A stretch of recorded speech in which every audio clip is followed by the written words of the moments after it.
বৃহস্পতিবার রাজ্য মন্ত্রিসভার বৈঠকে নিয়োগ সংক্রান্ত একগুচ্ছ সিদ্ধান্ত গ্রহণ করা হয়। এই সিদ্ধান্তগুলির মধ্যে রয়েছে বিদ্যালয় শিক্ষা দপ্তরে 1566 জন গ্র্যাজুয়েট এবং আন্ডার গ্র্যাজুয়েট শিক্ষক নিয়োগ।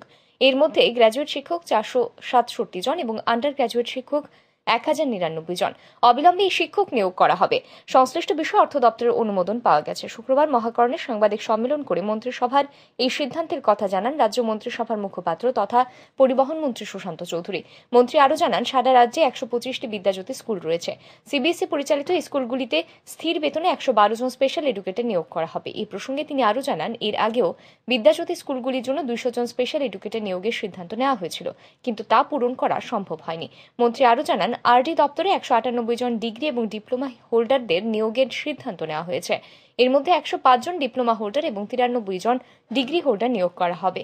তিনি আরও জানান, কারা দপ্তরে 151 জন অর্ডারের শূন্য পদ সৃষ্টির সিদ্ধান্ত গ্রহণ করা হয়েছে মন্ত্রিসভার বৈঠকে। অবিলম্বে এই শূন্য পদগুলি পূরণ করা হবে বলেই জানান মন্ত্রী সুশান্ত চৌধুরী।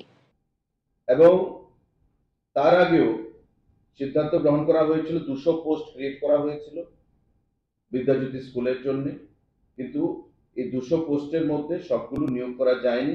গতকাল ক্যাবিনেট 112টা অনুমোদন দিয়েছে, ফিনান্স অ্যাপ্রুভাল দিয়েছে এবং ক্যাবিনেট অনুমোদন দিয়েছে মাননীয় মুখ্যমন্ত্রী পৌরোহিত্যে এই 112 জন স্পেশাল এডুকেটর এই বিদ্যাজ্যোতি স্কুলে সেখানে নিয়োগ করা হবে আগামী দিনে।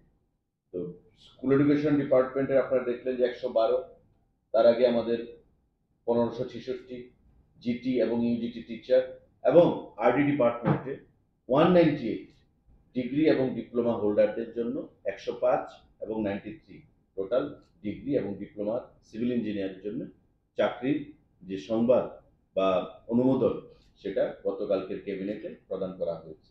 এই তিনটি গুরুত্বপূর্ণ সিদ্ধান্ত গ্রহণ করা হয়েছে চাকরির ক্ষেত্রে, এবং proposal for creation of 151 number and post of order under home department, jail ডিপার্টমেন্টে 151 জন ওয়ার্ডার সেখানে পোস্ট ক্রিয়েট করা হয়েছে। খুব শীঘ্রই দপ্তর থেকে সেগুলো সম্পূর্ণভাবে নিয়োগ করা হবে।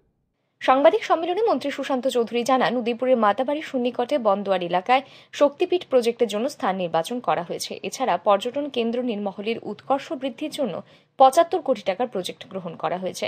উদয়পুরের বন্দোয়ারে শক্তিপীঠ প্রজেক্ট স্পিরিচুয়াল ট্যুরিজমের অন্যতম ভূমিকা নেবে বলেই দাবি করেন মন্ত্রী সুশান্ত চৌধুরী। ব্যুরো রিপোর্ট, আর ই নিউজ।